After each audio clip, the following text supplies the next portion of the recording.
यह समय चूकने का है नहीं। आमतौर से भक्तजन भगवान को पुकारते और उनकी सहायता के लिए विनय पूर्वक गिड़गिड़ाते रहते हैं, पर कभी कभी ऐसे समय भी आते हैं जब भगवान उन भक्तजनों से आवश्यक याचना करते हैं और बदले में उन्हें इतना महत्व देना पड़ता है कि जो उनकी अपनी महत्ता से भी बढ़ चढ़कर होता है। हनुमान की वरिष्ठता के संबंध में जानकारी प्राप्त करने पर राम लक्ष्मण उन्हें खोजते ऋष्यमुख पर्वत पर पहुंचे थे और येन केन प्रकारेण उन्हें सीता की खोज में सहायता करने के लिए सहमत किया था। गंगा घाट पार करने के लिए केवट की सहायता आवश्यक हो गई थी, इसलिए केवट को उन्होंने आग्रहपूर्वक सहायता करने के लिए किसी प्रकार मनाया। आड़े समय में काम आने वाले जटायु को छाती से लगाकर कृतज्ञता व्यक्त की। उसकी अनुभूति हर सुनने वाले को भाव विभोर कर देती है। समुद्र का पुल बांधने में जिन निहत्ते रीछ वानरों ने सहायता की, उनकी उदार चेतना को हजारों वर्ष बीत जाने पर भी कथाकारों ने भुलाया नहीं है। महाभारत अभीष्ट था, उसकी बागडोर संभालने के लिए अर्जुन जैसे मनस्वी की आवश्यकता थी। अर्जुन से पूछा गया तो वह अचकचाने लगा। कभी भीख मांगकर खा लेने, कभी कुटुंबियों पर हथियार न उठाने का सिद्धांतवाद तर्क रूप में प्रस्तुत करने लगा।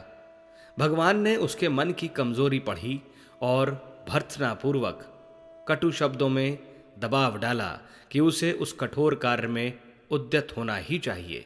यूं भगवान सर्वशक्तिमान होने से महाभारत को अकेले भी जीत सकते थे, पर अर्जुन को श्रेय देना था जो सच्ची मित्रता का तकाजा था। उसे यशस्वी भी तो बनाना था। इसलिए संग्राम के मध्य खड़े होकर अर्जुन को सुविस्तृत दर्शन शास्त्र समझाते हुए अपने प्रयोजन में भागीदार बनने के लिए सहमत करना ही पड़ा। अर्जुन घाटे में नहीं, नफे में ही रहा। सुदामा बगल में दबी चावल की पोटली देना नहीं चाहते थे, सकुचा रहे थे, पर उन्होंने उस दुराव को बलपूर्वक छीना और चावल देने की उदारता परखने के बाद ही द्वारकापुरी को सुदामापुरी में रूपांतरित किया। भक्त और भगवान के मध्यवर्ती इतिहास की परंपरा यही रही है। पात्रता जांचने के उपरांत ही किसी को कुछ महत्वपूर्ण मिला है। जो आंखें मटकाते, आंसू बहाते, रामधुन की ताली बजाकर बड़े बड़े उपहार पाना चाहते हैं, उनकी अनुदारता खाली हाथ ही लौटती है। भगवान को ठगा नहीं जा सकता है। वे गोपियों तक से छाछ प्राप्त किए बिना अपने अनुग्रह का परिचय नहीं देते थे। जो गोवर्धन उठाने में सहायता करने की हिम्मत जुटा सके, वही कृष्ण के सच्चे सखाओं में गिने जा सके। यह समय युग परिवर्तन जैसे महत्वपूर्ण कार्य का है। इसे आदर्शवादी कठोर सैनिकों के लिए परीक्षा की घड़ी कहा जाए तो इसमें कुछ भी अतियुक्ति नहीं समझी जानी चाहिए। पुराना कचरा हटता है और उसके स्थान पर नवीनता के उत्साह भरे सरंजाम जुटते हैं। यह महान परिवर्तन की, महाक्रांति की वेला है। इसमें कायर, लोभी, डरपोक और भांड आदि जहां तहां छिपे हों तो उनकी ओर घृणा, तिरस्कार की दृष्टि डालते हुए उन्हें अनदेखा भी किया जा सकता है। यहां तो प्रसंग हथियारों से सुसज्जित सेना का चल रहा है।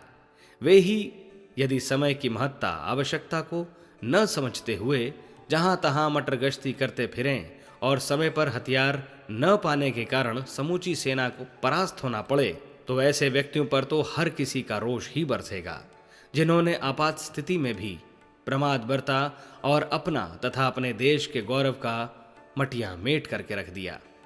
जीवंतों, जागृतों और प्राणवान में से प्रत्येक को अनुभव करना चाहिए कि यह ऐसा विशेष समय है जैसा कि हजारों लाखों वर्षों बाद कभी एक बार आता है। गांधी के सत्याग्रही और बुद्ध के परिव्राजक बनने का श्रेय समय निकल जाने पर अब कोई किसी भी मूल्य पर नहीं पा सकता। हनुमान और अर्जुन की भूमिका हेतु फिर से लालायित होने वाला कोई व्यक्ति चाहे कितने ही प्रयत्न करे, अब दोबारा वैसा अवसर हस्तगत नहीं कर सकता। समय की प्रतीक्षा तो की जा सकती है, पर समय किसी की भी प्रतीक्षा नहीं करता। भगीरथ, दधीची और हरिश्चंद्र जैसे सौभाग्य अब उनसे भी अधिक त्याग करने पर भी पाया नहीं जा सकता। समय बदल रहा है। प्रभात काल का ब्रह्म मुहूर्त अभी है। अरुणोदय के दर्शन अभी हो सकते हैं। कुछ घंटे ऐसे हैं, उन्हें यदि प्रमाद में गंवा दिए जाएं तो अब वह गया समय लौटकर फिर किस प्रकार आ सकेगा। युग परिवर्तन की वेला ऐतिहासिक असाधारण अवधि है। इसमें जिनका जितना पुरुषार्थ होगा वह उतना ही उच्च कोटि का शौर्य पदक पा सकेगा। समय निकल जाने पर, सांप निकल जाने पर लकीर को लाठियों से पीटना भर ही शेष रह जाता है। इन दिनों मनुष्यों का भाग्य और भविष्य नए सिरे से लिखा और गढ़ा जा रहा है। ऐसा विलक्षण समय कभी हजारों लाखों वर्षों बाद आता है। इन्हें चूक जाने वाले सदा पछताते ही रहते हैं, और जो उसका सदुपयोग कर लेते हैं वे अपने आप को सदा सर्वदा के लिए अजर अमर बना लेते हैं। गोवर्धन एक ही बार उठाया गया था। समुद्र पर सेतु भी एक ही बार बना था। कोई यह सोचता रहे कि ऐसे समय तो बार बार आते ही रहेंगे और हमारा जब भी मन करेगा तभी उसका लाभ उठा लेंगे, तो ऐसा समझने वाले भूल ही कर रहे होंगे। इस भूल का परिमार्जन फिर कभी कदाचित ही हो सके। लोग अपने पुरुषार्थ से तो अपने अनुकूल परिस्थितियां उत्पन्न करते ही रहते हैं, पर भगवान के उपायों का श्रेय मनुष्य को अनायास ही मिल जाए ऐसा कदाचित ही कभी होता है। अर्जुन का रथ एक बार ही कृष्ण ने चलाया था। वे उसके केवल मात्र सारथी नहीं थे कि जब हुक्म चलाया तभी उनसे वह काम करा लिया। भगवान राम और लक्ष्मण को कंधों पर उठाए फिरने का श्रेय हनुमान को एक ही बार मिला था। वे जब चाहते तभी हनुमान हठी बनकर उन्हें कंधों पर बिठाते और सैर कराते। ऐसे अवसर चाहे कभी भी मिल जाते रहेंगे। ऐसी आशा सदा सर्वदा किसी को भी नहीं करनी चाहिए। ब्रह्मा ने सृष्टि एक बार ही रची थी, उसके बाद तो वह ढर्रा ज्यों त्यों करके अपने ढंग से चला ही आ रहा है। नए युग का सृजन इन्हीं दिनों हो रहा है। समुद्र मंथन एक बार ही हुआ और उसमें से 14 रत्न एक बार ही निकले थे।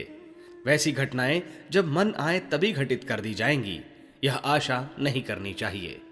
अवांछनीयता के पलायन का, औचित्य की संस्थापना का ब्रह्म मुहूर्त एक बार ही आया है। फिर कभी हम लोग इसी मनुष्य जन्म में ऐसा देख सकेंगे, इसकी आशा करना एक प्रकार से अवांछनीय ही होगा। अच्छा यही हो कि ऐसी पुण्य वेला का लाभ उठाने में आज के विचारशील तो चूक करे ही नहीं।